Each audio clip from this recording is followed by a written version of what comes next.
Maurizio Bulleri has been trying out the Austin Parker 42 for us. The MX-18 is to be the flagship of the Sicilian boat yard, Magazoo. Axis Yacht Design presents the design of a new 41-metre. Then we're off to Sicily, to Palermo, where the Seaboat range was born. A new landfall in the heart of the Mediterranean awaits us in the Basilicata, the Marina degli Argonauti. Finally, we end with Emanuele Zenone on board the Outrage 370, made by Boston Whaler.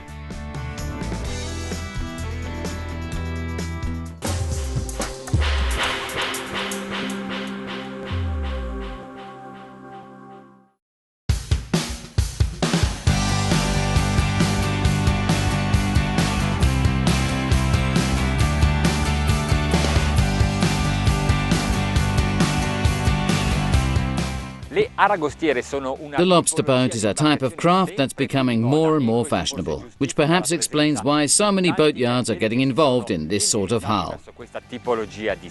Today's market offers models ranging from 10 to 24 meters, but we want to concentrate on one of the latest, the Austin Parker 42.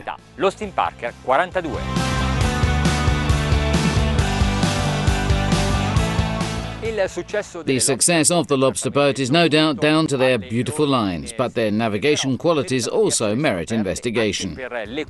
Imposing sides, even more impressive bows. I've no idea what Americans would think about these windows, accustomed as they are to even removing the canopies of offshore fishing boats, regarding them perhaps as a weak point in the structure. Here, though, the calculations and installation have been carried out properly, as has been shown by the Category A craft certification.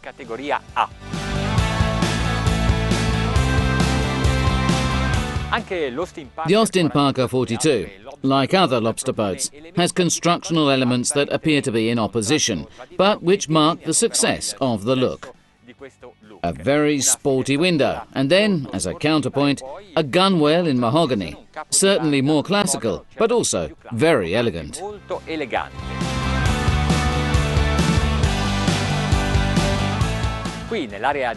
Here in the bows there's a sun deck for 4 people, very spacious, thanks to the remarkable width of the craft in this section of the hull. But perhaps we should find out a bit more about these boats by taking a look at the construction quality, the materials and the methods which have been used. It's worth remembering that the Austin Parker is entirely built from vinyl ester resin.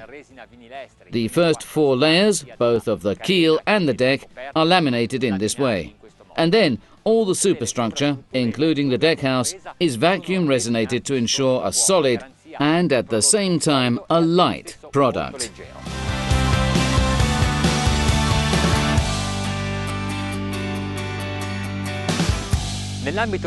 As far as this type of craft is concerned, the Austin Parker 42 stands out for 2 particular features. Its elegance.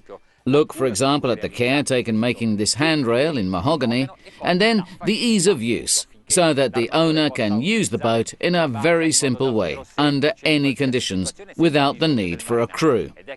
And that explains the reason for a very big, flat area for manoeuvre here at the bow, where it's easy to drop the anchor and carry out all the mooring operations.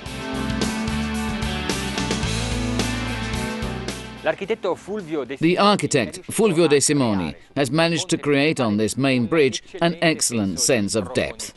This makes the craft seem bigger, at least from a virtual point of view. The cockpit, the well deck and the bridge are united seamlessly. There are no fittings creating barriers, and not even any steps, just a slightly sloping deck that allows for a perfect runoff of the water. The advantage of this architectural solution is that even in confined spaces, such as, for example, the bridge bathroom, usually bordered by a countermirror, we also find a place in the well deck with this opening, so that it's always more comfortable living in this part of the craft.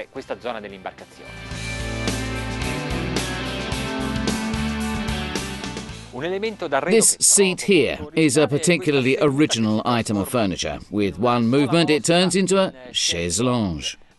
Care has been taken towards safety as well, not just good looks. Look under the settee, for example. This is where the life raft is stowed and can be dragged out easily and quickly into the water in case of necessity.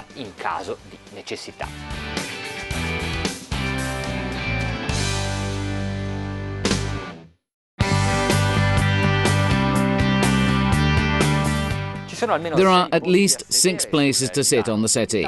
The dining table, on the other hand, could have done with being a bit longer, above all in the stern area. The kitchen is convenient and elegant, with a sink, 2 cooking surfaces, and plenty of space in the surrounding fittings.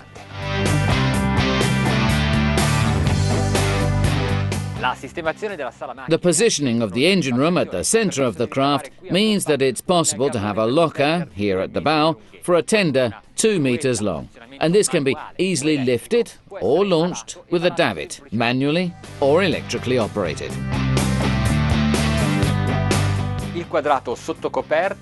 The wardroom below deck is 195 centimeters high, which gives a sense of airiness to this area, which, on request, can be converted into a second cabin, and that would bring the number of berths to 4.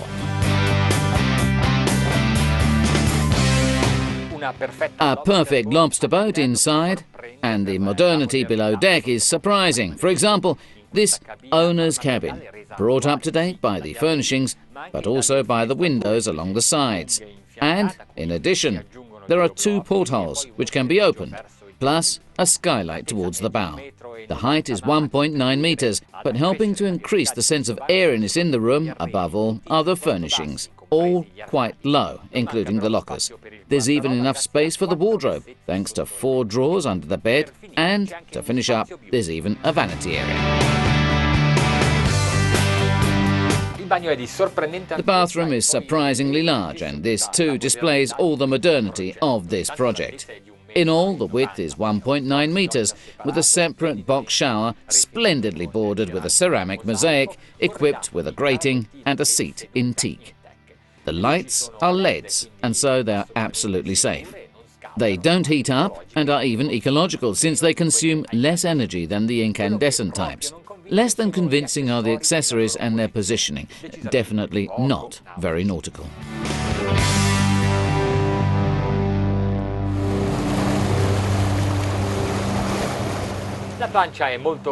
The bridge is nice and snug, and so it doesn't take vital space away from other areas of the boat, yet it's provided with all the necessary instrumentation. The 2 control instruments of the Yanmar engines, which give indications of every sort, they are equipped with many sensors, display the functions digitally. Naturally, there are also analog panels that allow practically the same functions to be read. And at the centre, there's a 12-inch Raymarine plotter.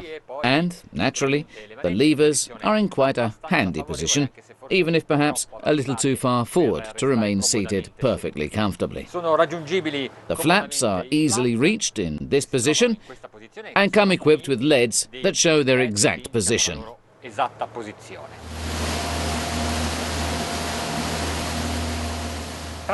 Included among the instruments, there's also an indicator showing the tiller angle, which allows the tiller to be positioned at the centre in such a way that, engaging one forward gear and the other reverse, we can turn the boat around in the best possible way with the tiller perfectly in line with the keel. There's also, when needed, a bow propeller to help us manoeuvre in port, when there's wind, of course. At 1,600 revs per minute, speed 11 knots. The boat's already planing, and at this rate of progress, we have good visibility, even of the horizon. Above all, the tiller is very effective. We can steer the boat very quickly and with precision.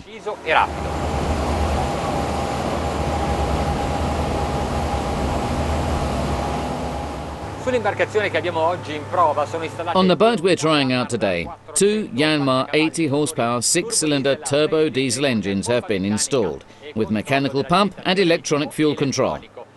To help them in their work, and so as to avoid excessive consumption and too many exhaust fumes, we must try to accelerate progressively, and in this way we leave the air and water cleaner.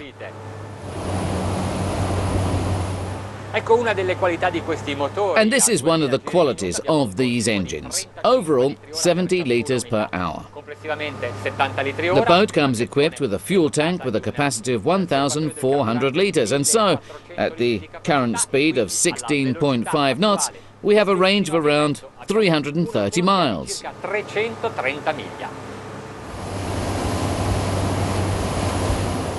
I'd like to come back to this figure. The consumption of fuel in litres per hour, 41, 42 litres per hour for each engine. So, what's going on? Well, we've given it a bit more gas, and yes, it's true, we've slightly increased the consumption, but we've also reached a slightly higher cruising speed, around 20 knots, or a little more. In practice, the range has increased since we've managed to go faster with a little extra fuel. At a cruising speed of 25 knots, corresponding to 2,500 revs per minute, we notice that it's still necessary to use a little flap to hold down the boat. Clearly, we're not achieving the best performance this way because the trim correctors submerged in the water act as a kind of brake. But at the bottom, the reduction is around a knot, so nothing too excessive, and we gain a lot in terms of the comfort of the ride. We've increased the speed to 25 knots, but the fuel consumption has remained at around 50 litres per hour per engine. This tells us that the work carried out during the design phase of the keel was really excellent. But it's also a testament to the quality of these engines, which, even increasing the revs, still maintain a relatively low consumption. So, this allows us to sail at the cruising speed we prefer without worrying too much about the range. A sound level of around 80 decibels, 2,500 revs per engine. Certainly, the engines are rather near, and the deckhouse certainly doesn't help dissipate the noise. On the contrary, it does perhaps tend to amplify it a little. Let's now look at the efficiency and visibility when coming about. And we see that notwithstanding the fact that the helm is really geared down, the boat tends to come about as soon as we set the turn of the helm. We also notice that the angle of listing is quite contained, and this allows us to see very well, even through this part of the windshield, the area of the sea where we're about to sail.